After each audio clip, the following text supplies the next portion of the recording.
Hi everybody, welcome to this live broadcast brought to you by Teatr de Generator. I'm so excited that you're watching and that you're here with me tonight. My name is Sandra Kramerova and I'm one of the makers of the theater. I'm a dance maker and a choreographer. And tonight I will be sharing with you some thoughts, ideas about my work. So about the work that I've choreographed in the past, and also I will be just letting you in on a few projects that I am planning for the future, and just telling you about things that I am currently working on. You won't be hearing me just talking, but there will be also some images and videos accompanying this presentation, so I hope you will enjoy it. And thank you again for watching. So, as I said, my name is Sandra, and I'm currently based in Amsterdam, where I work as a choreographer and dance maker.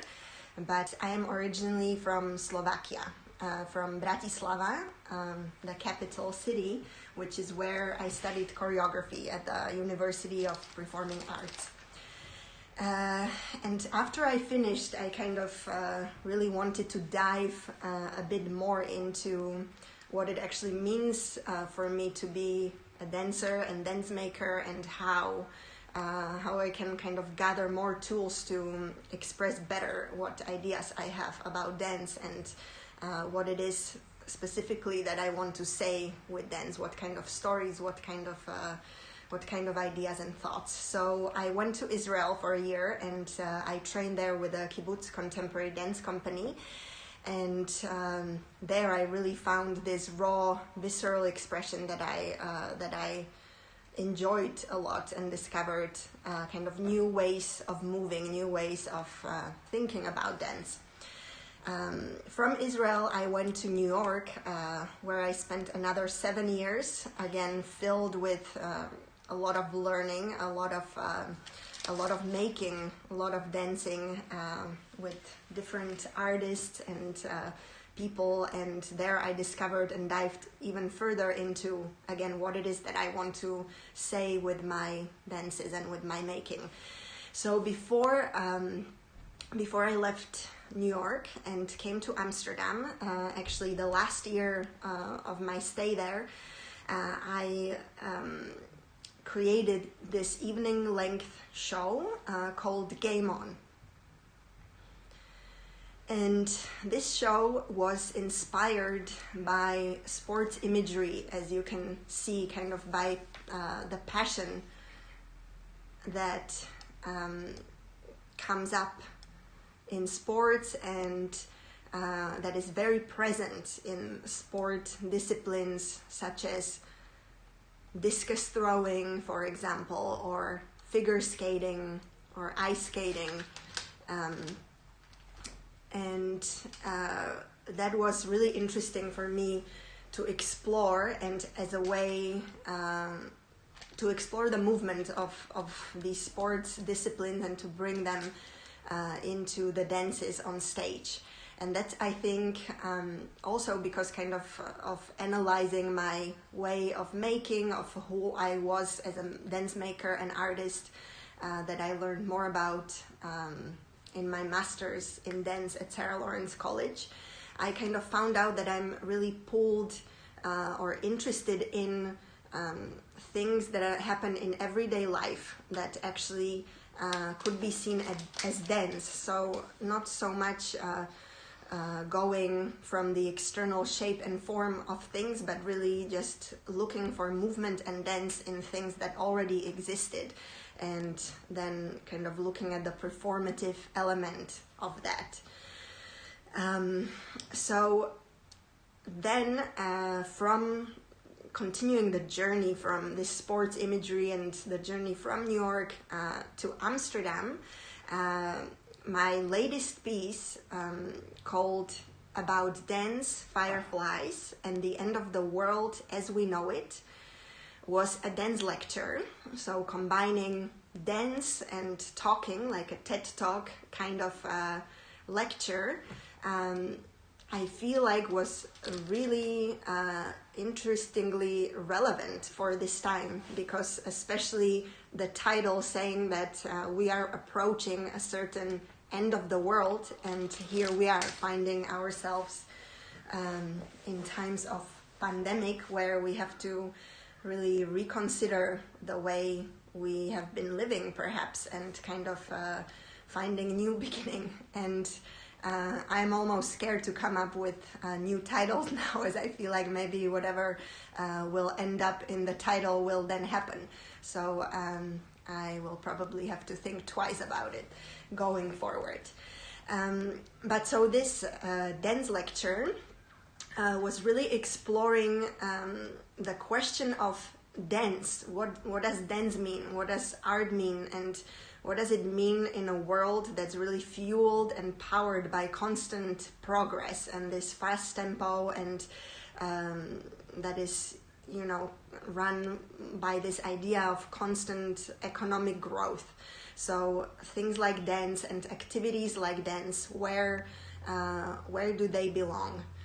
And so in this dance we were trying to prove the point of dance being necessary by showing it, by showing how dance is actually poetic and magical and therefore very much needed.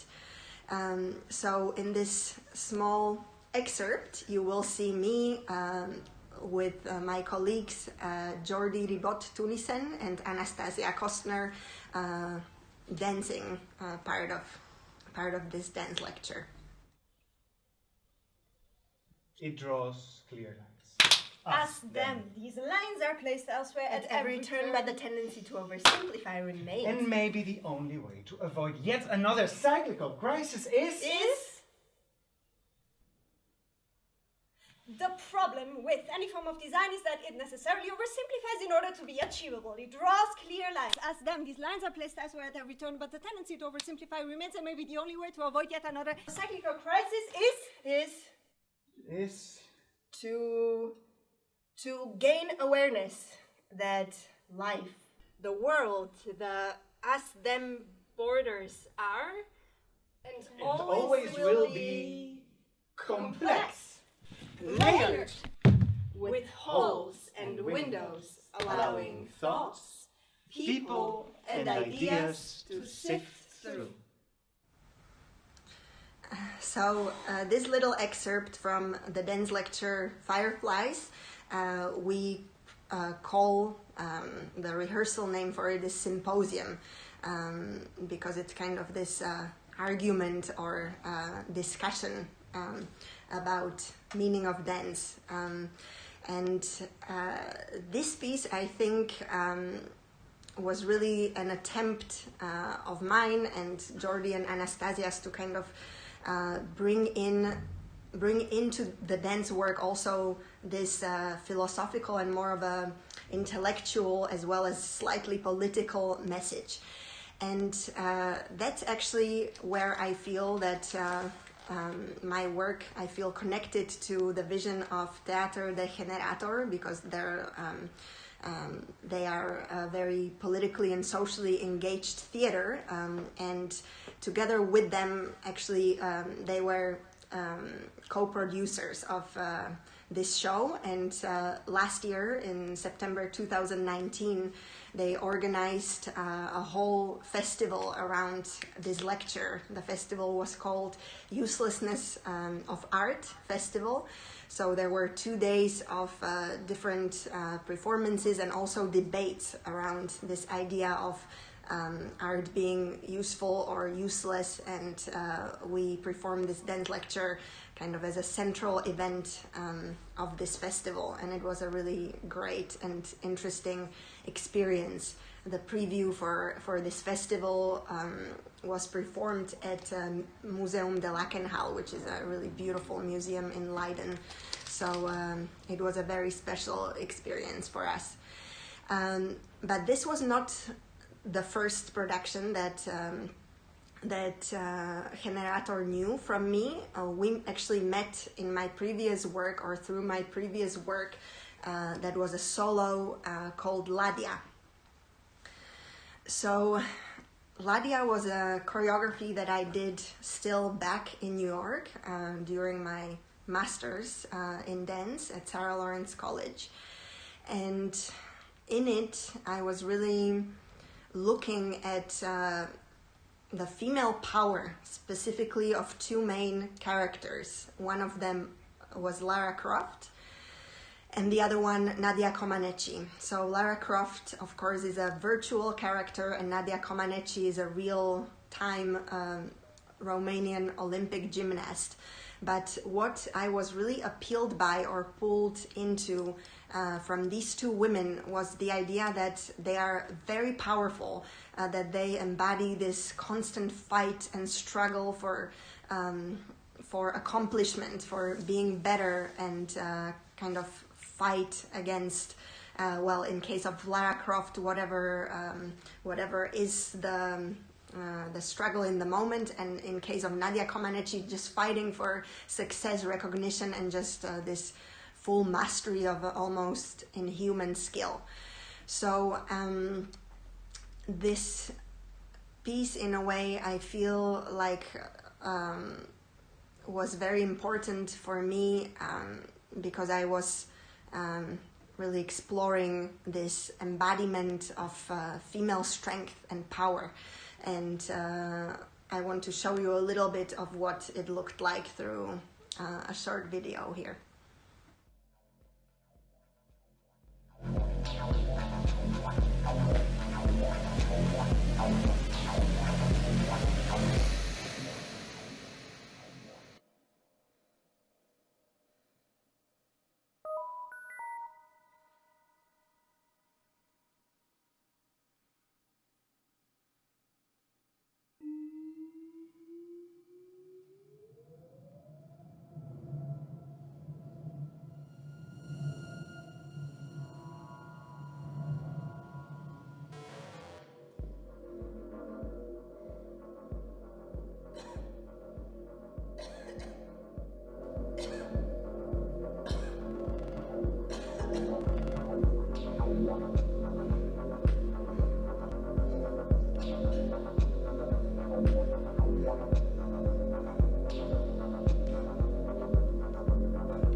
I choreographed Ladia actually in a moment when I was feeling quite vulnerable and frustrated because I was having some issues with my visa. I was still in New York, and also my partner couldn't get back at that moment, and it felt in a way like this existential struggle to just be able to be human, to be able to be somewhere.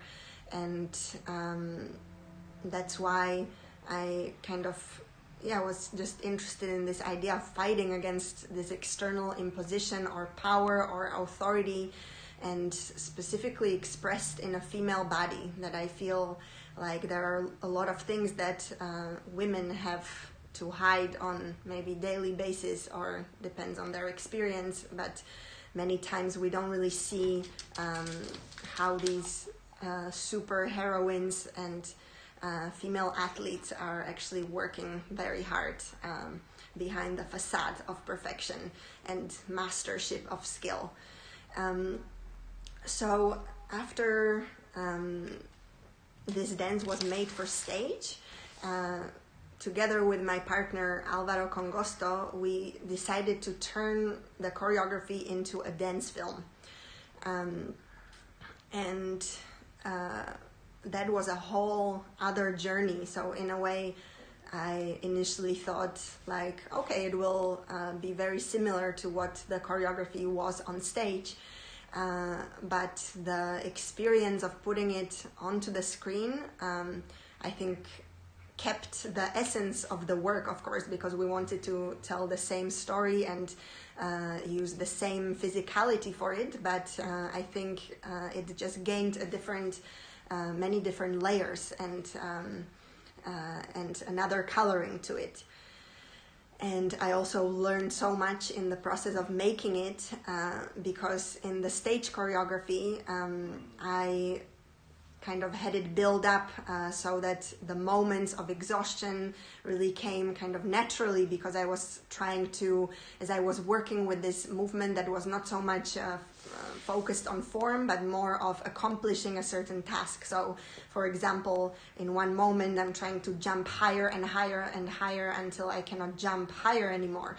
And in the real-time choreography, this took quite a while. I had like 2 minutes to build up the momentum, but in the film it was maybe 20 seconds that I had to really build up that strength and power and impact. And also the way we were shooting, it always took quite some time to set up the scenes, to set up the lights, the cameras, and then the actual filming took just a few seconds. So it was a really big challenge for me as a performer to get in and out of character and to stay in it the whole day, actually the whole weekend. But yeah, I learned a lot and it was amazing and very powerful. So to show you a little bit also going forward, how this physicality that I was exploring is still very much present in my other work. Let's actually go back to the trailer of the dance film for a moment.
So I wanted to show you the trailer from the movie Ladia, which actually we were supposed to screen at Cinedance this March, but it was postponed.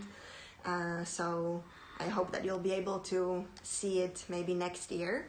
But the reason why I wanted to show the movie, also that you maybe see some differences with the stage version, but more than differences, also maybe similarities in the way that that I have worked with the movement, and in a way that I really wanted to expose the feminine body kind of trapped in this existential struggle.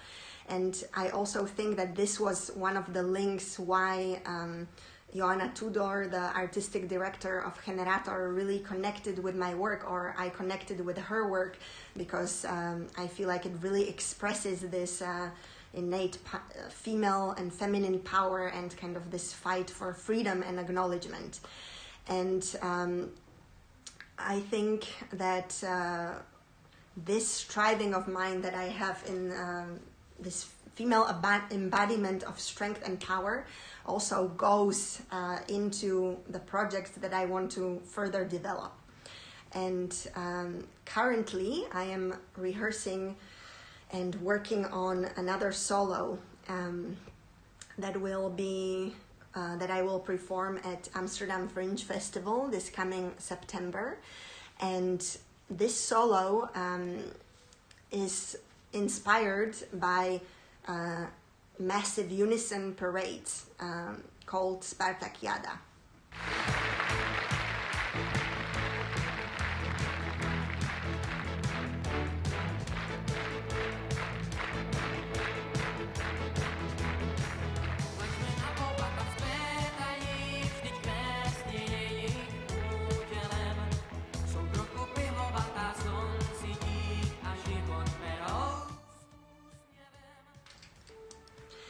So I wanted to name this piece Body as a Weapon, because as you can see, these unison huge parades that were practiced in the communist Czechoslovakia, in a way, really, for me, what's interesting about them is, well, on one hand, we have this very rhythmic kind of, on one hand, simple, but also quite complex, looking at the pictures and almost like a mosaic of bodies that is created when we look at the picture from afar. So that's something that interests me on one hand, but on the other one, body as a weapon, because this physical expression became almost like a symbol of political propaganda, because in a way this idea of being fit and just being able to do these things, from my understanding, showed again this feeling of empowerment. And when compared with the wealth that especially the Western world had in comparison with the Eastern Bloc, I think there's definitely a parallel in how the body serves as a way to manifest that actually we have more power to fight the Western counterpole. So looking back at my cultural heritage and at things like these, like Spartakiada, and how the body there in those times already manifests a lot of kind of counter or juxtaposing messages. On one hand, really this joyful interpretation of dancing, of being united with other people in the same activity, and on the other hand, of course, this subtext or this political propaganda that appears there at the same time. So I'm just very excited to keep diving into this topic and to show you what comes out of it in September, if you would like to come to the Fringe performance. Looking at this cultural heritage of mine even further, and also during the times of communism, I am planning, together with Teatr de Generator, to develop another work called Majka.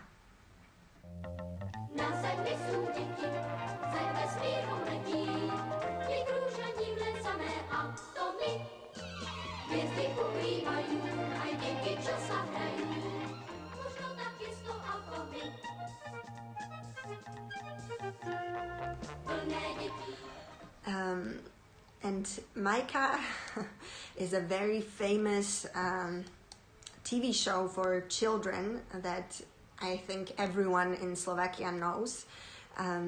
It was about this little girl who fell from the sky and landed in a small town in the Tatra Mountains, the mountains we have in the north of Slovakia. And in the TV show, this character is kind of learning about the planet Earth, learning about humans, and she is very interesting to me because lately I have been kind of asking myself this question about what does it mean to be a woman in the world nowadays. And I was thinking about my past, my upbringing, my culture, and in a way I feel like Majka symbolizes also this pure, innocent, naive maybe look at the world. She's not quite a woman, and she's in a way learning how to be one. And I was just thinking that it would be interesting to envision this character in the process of learning of how it is to be a woman, maybe how it would be back then in the times of socialism, and how it would be now if she had to learn how to be a woman from current time and age advertisement, and how that is in a way another form of propaganda as well. So this is a project that I will be developing together with Theater de Generator, with dramaturg Freg Deinhoff as well, and we are now working on setting up a trajectory of 2 years where I will be learning how to dive deeper into this interest in my cultural background and kind of finding ways to really put it on stage and express it through dancing. And I will leave you for tonight with another clip with another little excerpt from a dance called Mantisa that also puts together kind of two different topics. One of them is inspiration in Baroque paintings, and the other one is in this discus throwing sports imagery and competitions. So let's watch the video and then we'll just come back for a brief moment afterwards.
So, thank you so much for joining me for this live broadcast here tonight.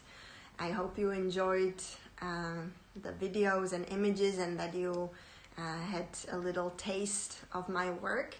And I would really love to connect it with you more and further. So please, if you have any questions or would like to give me feedback, you can reach out to me through my website. Also stay up to date regarding my performances, and I hope to see you live or in the audience at some point in the near future.